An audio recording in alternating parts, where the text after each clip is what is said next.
बिश्नोई।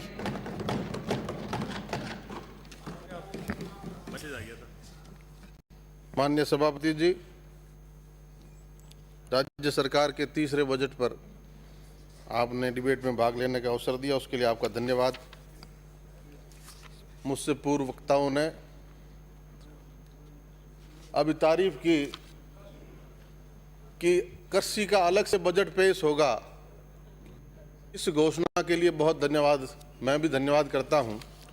लेकिन किसान के लिए, किसान के हित में असली काम किन्होंने किए, उनकी आलोचना सिर्फ मात्र घोषणा से किसी को शाबाशी, तो ये तुलना संतुलन ये सही नहीं है। किसान हितैषी फैसले अगर किसी ने सरकारों में किए, किसानों की बातें तो सबने की। आज किसानों के नाम पे आंदोलन करने वाले लोग भी किसान की हर बार बात करते हैं। नेता भी चुनाव में जाता है तो किसान के हित की बात करता है, स्वामीनाथन कमेटी की बात करता है, उनको लागू करने की बात करता है। लेकिन किसानों के हित में किसान स्वयं के पैरों पे खड़ा हो, किसान मजबूत हो, किसान को शौका के चंगुल से निकालने का भगीरथी प्रयास किसी ने किया तो स्वर्गीय भारत रत्न अटल बिहारी वाजपेयी ने किसान को किसान क्रेडिट कार्ड देके किया। किसान को यूरिया के लिए लाइन में लगना पड़ता था, पुलिस के डंडे खाने पड़ते थे। नीम कोटेड यूरिया का प्रावधान किसी ने किया? वर्तमान प्रधानमंत्री नरेंद्र भाई मोदी ने किया।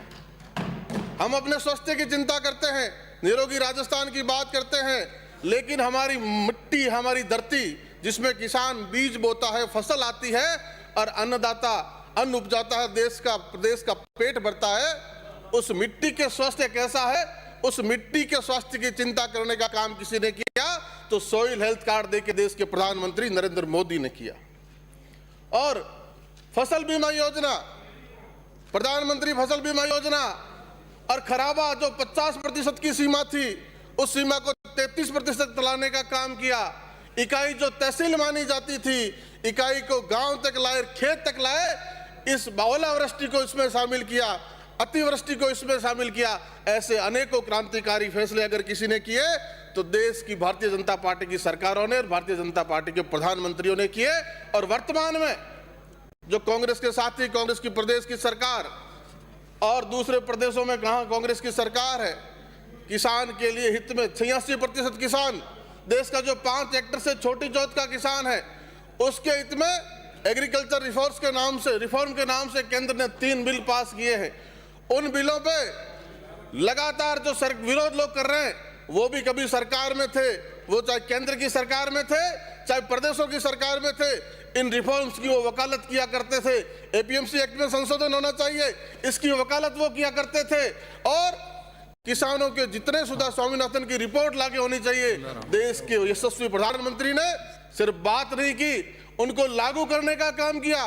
डॉक्टर स्वामीनाथन की 102 रिपोर्टें में से, अनुशंसाओं में से 101 लागू कर दी एग्रीकल्चर रिफॉर्म के माध्यम से, और उसका विरोध ये लोग कर रहे हैं। और विरोध करने का जो इनका तरीका है, ये उसी बात का विरोध कर रहे हैं जो ये खुद को सत्ता में रहते हुए कहा करते थे। अपने घोषणा पत्र में जिनको लेके आते थे चुनाव, चाहे लोकसभा का लड़ते हो, चाहे प्रदेश की असेंबली का लड़ते हो, अपने घोषणा पत्र में इन्हीं बातों को लेके आते थे जो वकालत करते थे।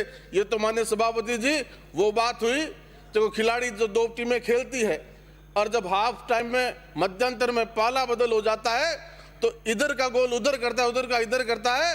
ये तो राजनीति में भी इसी तरह खेल रहे हैं। जो राजनीति में जो इनके डायलॉग हुए करते थे, जो बातें हुआ करती थी, उनको भी बदल गए हैं। इसलिए इनके चाल चरित्र चेहरे को सब पहचान चुके हैं।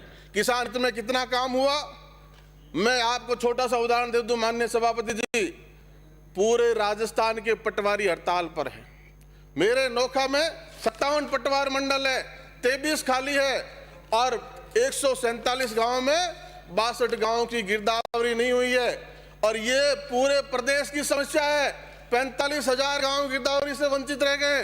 और गिरदावरी से वंचित रहने का मतलब केसीसी का लोन नहीं मिलेगा और पीएम सम्मान निधि नहीं मिलेगी।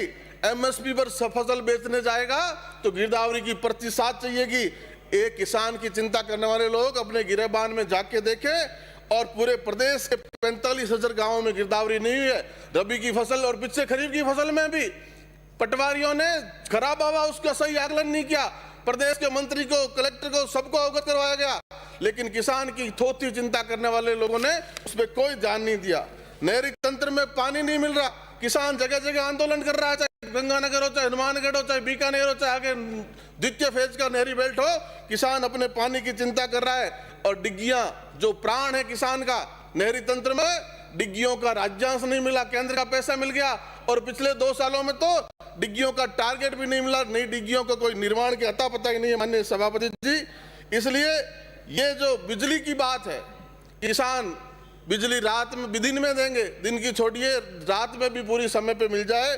किसान पे वीसीआर का खतरा, किसान का 50,000 भी बकाया है तो वीसीआर तुरंत ट्रांसफार्मर उतार लिया जाएगा, 1 महीने का इंतजार भी नहीं किया जाएगा कि उसकी फसल पक जाए और किसान अपनी फसल बेच के बिजली कंपनियों का पैसा चुका दे, ये भी इंतजार नहीं किया जाएगा। एमएसपी पे खरीद की बात करने वाले लोग, पंजाब और हरियाणा में किसान को बरगलाने वाले लोग, पंजाब और हरियाणा का एक एक दाना एमएसपी पे खरीदा जाता है। और ये जो यूपीए की सरकार का अंतिम बजट 13 और 14 का आदरणीय मनमोहन सिंह जी का एमएसपी पे खरीद के लिए प्रावधान कितना, 20,000 करोड़ का।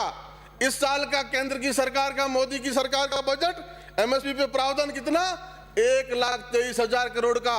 कहां 20,000 करोड़, कहां 1,23,000 करोड़। इसलिए तुलना कर लीजिए कि कौन किसान हितैषी है। ग्रामीण विकास की स्थितियां देखिए, ग्रामीण विकास पंचायती राज नागौर में लागू हुआ, पंडित जवाहरलाल नेहरू ने लागू किया, उसकी वकालत करने वाली सरकार, उसके नाम पे पीठ थपथपाने वाली सरकार। अपने पंचायत राज की स्थिति देखिए, पंचायत राज के चुनावों का क्या असर किया। अभी भी 12 जिलों में चुनाव बाकी है और पंचायत राज के चुनाव के टुकड़े कर दिए। सरपंच अलग, पंचायत समिति डायरेक्टर का कभी, ये कितना तारतम्य हुआ करता था पंचायत राज में, वो सारा तारतम्य तहस नहस कर दिया। और पंचायतों में 2 साल से फिफ्थ फाइनेंस कमीशन के पैसे की किस्तें पंचायतों को नहीं मिली। केंद्र ने जो पैसा दिया उस पैसे को भी पंचायतों को नहीं पहुंचाया। सरपंच भी 8 तारीख से पटवारियों के साथ हड़ताल पे आ रहे हैं। और पंचायत और ग्रामीण विकास को लागू करने की जो की पोस्ट है, बीडीओ तो हड़ताल पे, 200 बीडीओ राजस्थान के हड़ताल पे, सरकार से इच्छा मृत्यु का वरदान मांग रहे हैं, छूट मांग रहे हैं कि उनकी पदोन्नतियों का सरकार विसंगतियां उनको दूर करे, राजस्थान रूरल डेवलपमेंट सर्विस में नियम कानून बनाए, उनकी प्रमोशन की व्यवस्था करे। तो जब आपकी एजेंसी, आपका बीडीओ हड़ताल पे, आपका पटवारी हड़ताल पे, ग्रामीण विकास की त्रस्त व्यवस्था से त्रस्त सरपंच हड़ताल पे, तो आप किस बात की वकालत करते हैं, किस किसान के हित की बात करते हैं। इसलिए माननीय सभापति जी, ये आपनो राजस्थान है कि आपनो हड़तालिस्तान है, इसकी भी कल्पना कर लीजिए। लॉ एंड ऑर्डर की स्थिति, अभी खाजवाले से आने वाले मेरे बड़े भाई दलित साथी कह रहे थे कि दलित को दूल्हे को घोड़ी से उतार दिया जाता है, दलित सिंह नाम रख ले तो उसके पिटाई हो जाती है, दलित की मूंछ काट दी जाती है। लेकिन एनसीआरबी का रिकॉर्ड उठा के देखिए, वो क्या कहता है, दलित अत्याचार में राजस्थान दूसरे पायदान पे खड़ा है। और ये लॉ एंड ऑर्डर मेंटेन करने का जिम्मा किसका, आपका है। इसलिए अपने खुद के गिरेबान में झांक के देखिए। और घोषणाओं का अंबार, अभी मेरे मदन जी कह रहे थे पचपदरा से आने वाले कि कांग्रेस बीजेपी के विधायक शंका करते हैं उनके क्षेत्र में घोषणा उनके लिए। मैं कल्ला जी सामने बैठे हैं, मैं कल्ला जी को धन्यवाद दूंगा, मेरे नौका में नहरी जल की स्कीम को लागू किया, घोषणा के उसके लिए धन्यवाद भी दूंगा। लेकिन साथ भी मांग भी करूंगा कि ये घोषणा ना रहे, अमली जामा पहने, समय पे पहने। मेरे अस्पताल को जिला अस्पताल बनाया, उसका भी धन्यवाद दूंगा। लेकिन मेरे शहर में दानदाता कट्टाणी परिवार ने एक आयुर्वेद हॉस्पिटल करोड़ों रुपए लगा के बनाया है, उसको A ग्रेड का दर्जा मात्र देना है, वो देने का काम भी करे। और कॉलेजों की बात आई, माननीय मुख्यमंत्री जी ने बजट घोषणा पढ़ते हुए जब चारों स्वर्गीय साथियों के नाम पर कन्या महाविद्यालय की बात की, तो माननीय सभापति जी, मेरे साथी विधायक ने कहा कि मुख्यमंत्री जी क्या घोषणा कर रहे हैं, मेरे को कन्या महाविद्यालय दे रहे हैं।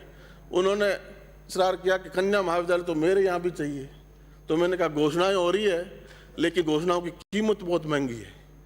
अगर ये धरातल पे लागू हो जाए तो ठीक है, लेकिन शिक्षा मंत्री जी, उच्च शिक्षा मंत्री जी यहाँ नहीं है। मेरे क्षेत्र में भी कन्या महाविद्यालय की जरूरत है, मुझे तो इतनी बड़ी कीमत देने की जरूरत नहीं। मेरे यहाँ तो दानदाता तैयार है पूरी भवन और बिल्डिंग बनाने के लिए, क्योंकि अब तक की पिछली 2 घोषणाओं में एक भी कॉलेज की ईंट नहीं लगी अभी तक। कृपया समाप्त करें। दानदाता तैयार है और सरकार कॉलेज कन्या को देने की बात करे। आदरणीय सभापति जी, आपका बहुत बहुत धन्यवाद, आपने बोलने का मौका दिया और बहुत बहुत थैंक यू, बहुत बहुत धन्यवाद। श्री अमीन खान जी।